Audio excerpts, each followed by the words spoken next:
There is a silence within sacred spaces, a silence that does not speak of emptiness, but of fullness, of something vast, something eternal. In Malaysia, faith is not a separate entity, but an invisible current that flows through daily life, shaping everything it touches. In this four-part journey through the country's religious heart, we are stepping into the sacred, not as observers, but as seekers of understanding. Today, in part two, we enter the world of Islam, a faith that, like the ocean, is both serene and powerful, deeply rooted, yet always in motion. And fittingly, the mosque we're visiting rises directly from the water. This is Masjid Selat, also known as the Melaka Straits Mosque, a modern marvel that appears to float atop the sea during high tide, where land meets water and spirit meets structure. Masjid Selat stands as a prayer whispered into the wind.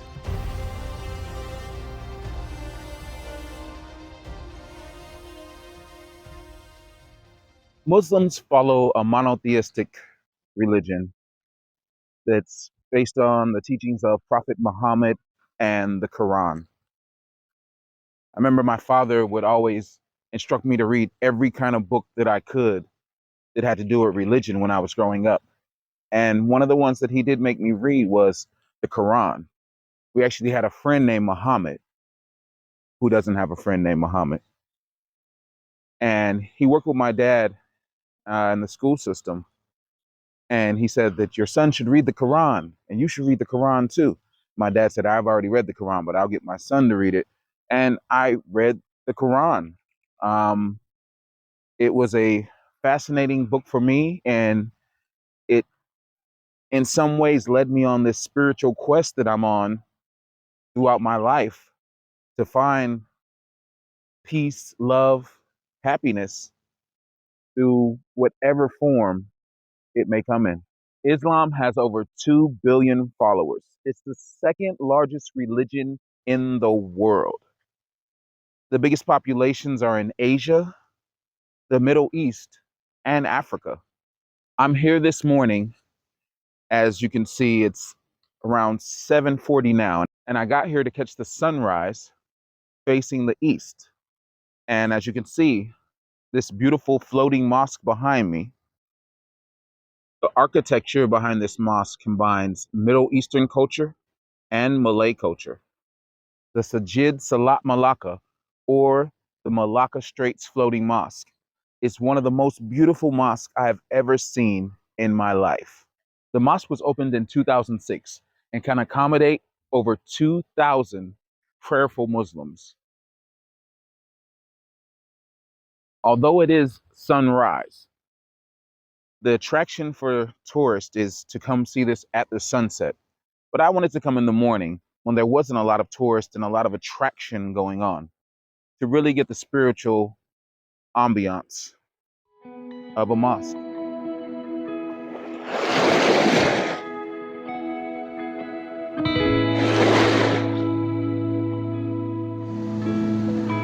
The Masjid Selat Mosque is open from 9 a.m. to 6:30 p.m. Monday through Thursday, Saturday and Sunday. It's closed on Friday in honor of their Sabbath, or Jummah. Devout Muslims pray 5 times a day, facing Mecca, in honor of spirituality, discipline, and the praise of Allah.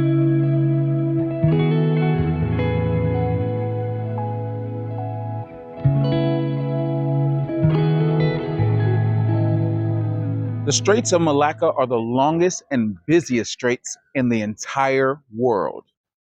Now, if you see right here, what makes it appear to be a floating mosque is when the tide is high, it makes the entire mosque look like it's floating on water. And that's why they call this the floating mosque.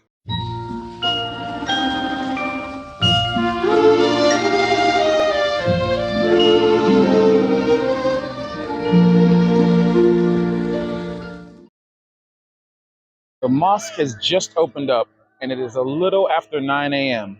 And already there are so many tourists here to witness what is kind of a spiritual blessing and praise to Allah. Now, growing up, I did not know that there were even Asians that were Muslim. Until I came to Malaysia, I had never seen an Asian in a hijab. Again, the Middle East, Asia, and Africa have the biggest population of Muslims in the entire world. Growing up in Los Angeles, black Muslims wore suits and ties and sold bean pies on the side of the road when you were stopped in the intersections. And you would see women in hijabs. I had a cousin who was actually Muslim. And again, the rest of our family was Christian. But it was something of an oddity in our family. I've never been truly exposed to Islam the way I have since I've been traveling. When we lived in Egypt, it was 95% Muslim on the west bank of Luxor. My neighbor was a generous and kind soul, and he explained everything I needed to know about Islam. And on Fridays, it was called Insali Juma. And I did have the rare opportunity of going to the mosque and seeing it with my family. But I have to say, I have never officially been inside of a mosque.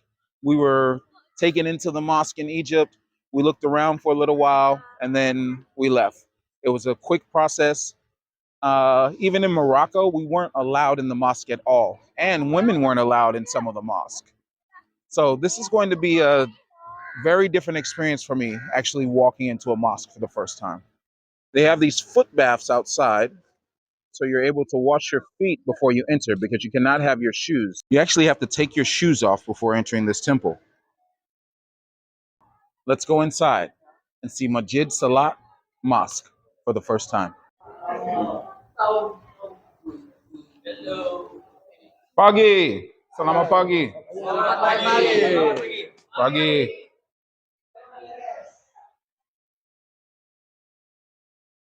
Morning, selamat pagi.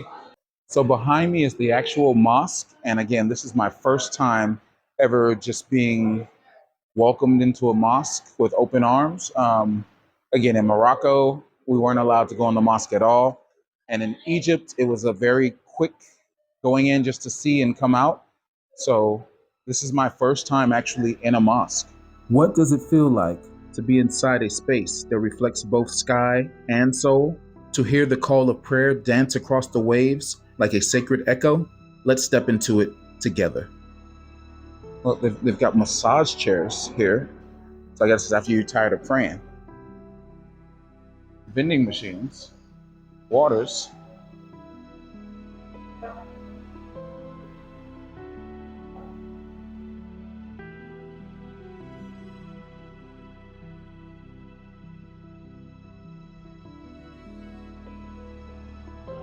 This is a little reading library area they have. And behind me on the wall here, this is actually Mecca, which is a really significant place for all Muslims all over the world. Again, there's 2 billion Muslims in the entire world.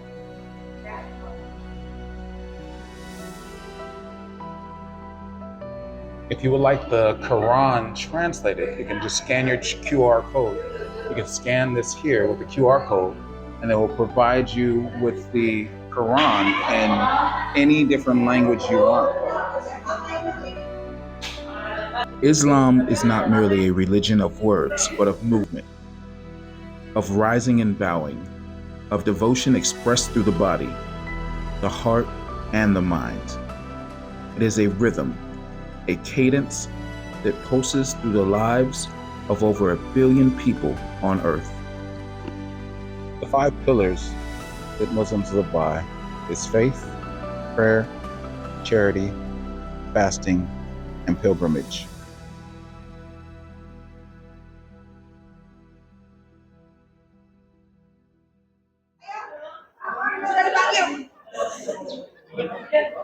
Again, it doesn't matter what religion you are, as long as you love God, love people, and serve others. That's the end of it all at the end of the day.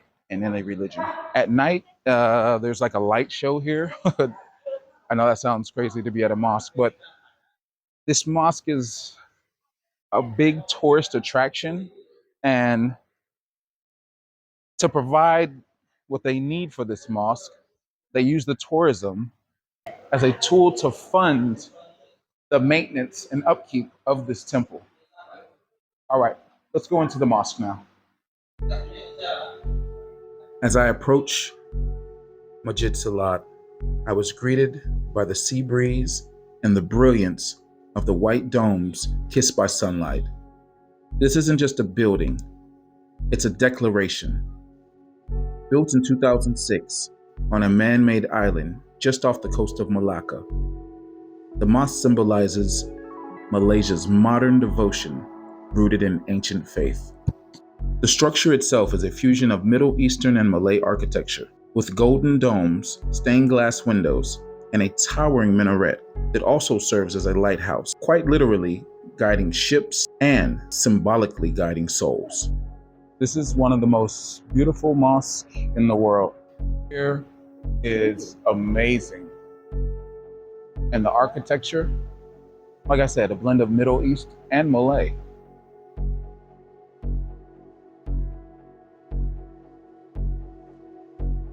And this place is just, this is where the Quran will be read from.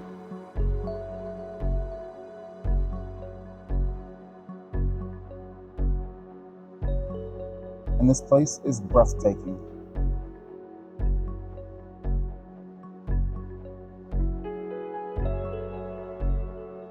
Check out the detail in this architecture. Beautiful. This is Prophet Muhammad's last khutbah in Malay.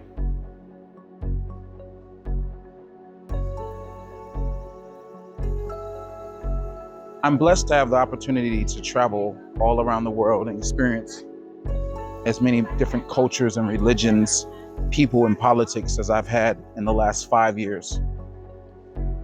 I myself never imagined that I'd be doing anything like this in my life.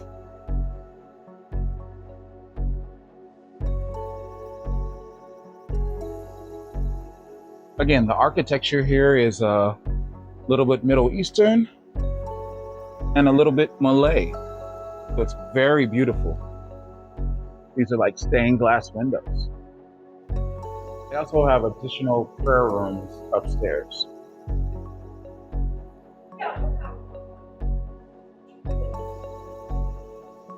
Just to be permitted to even come this close to a mosque is a blessing in itself.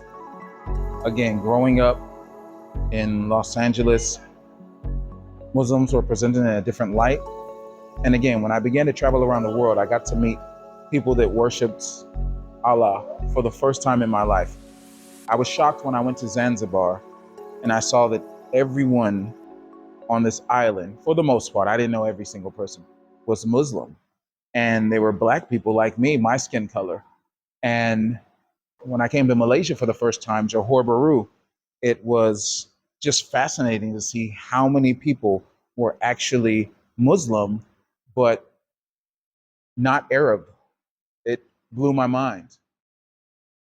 When I saw that there were Chinese, Japanese, Malay, Indian, Caucasian, Muslims that all coexisted in Malaysia, it was so fascinating to me. I have to say I was a little closed-minded on what I thought the stereotypical Muslim was.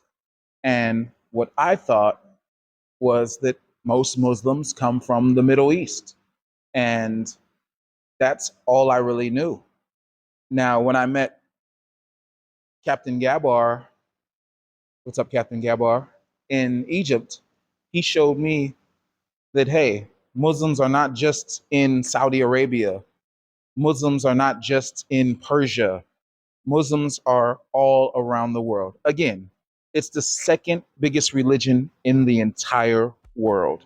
Islam came to Malaysia via the Arab and Indian traders in the 13th century And by the time of Sultan Mansur Shah in the 15th century, Malacca had become a major center for Islamic culture, learning, and governance. That same spirit of harmony and hospitality still radiates from the shores of the city, especially here at Masjid Selat. And just like that, by 9:30, the place is cleared out. Seems like all the tourists come take some pictures real quick. Again, a lot of them are Muslim. And then after they take their pictures, they hop back on the tour bus and they're out of here. So it feels like I have this entire mosque to myself right now. Like I said, it was my first time actually entering a mosque. And now there's a few more tourists showing up. I guess they have different hours where the different buses show up. But this has been truly an amazing experience. The library here has different readings and books that have to do with Islam and pamphlets, just in case you're curious about discovering Islam. Inside the mosque, there is a peaceful simplicity. The cool marble floors, the rhythmic chants of the adhan, call to prayer, and the view of endless sea meeting sky. It felt like being caught between two worlds, the visible and invisible. I arrived just before afternoon prayer, and what I witnessed was nothing short of spiritual choreography, devotion in motion, a synchrony of heartbeats with something eternal. There are places where silence speaks louder than sound. Masjid Selat is one of them. All of life moves in cycles. The sun rises, the sun sets. The tide comes in, the tide recedes.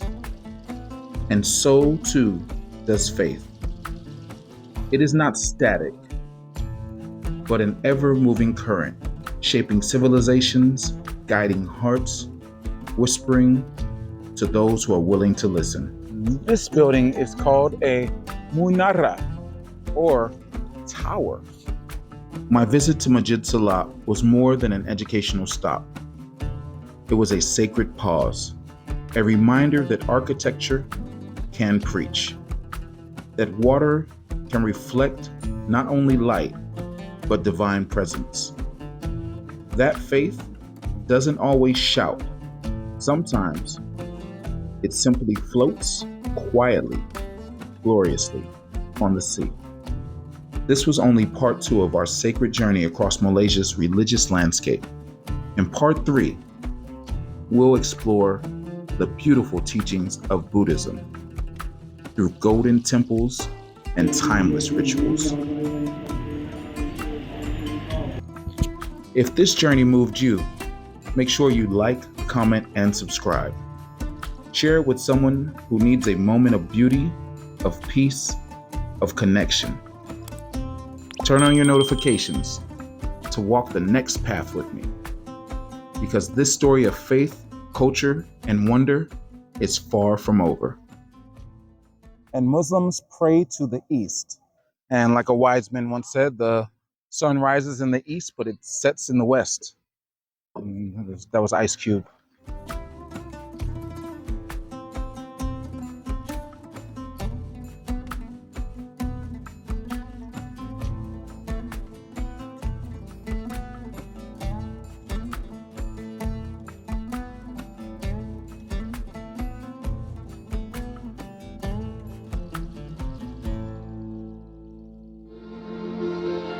Chibaba, chibaba, chihuahua, and chihuahua, kookalagumba.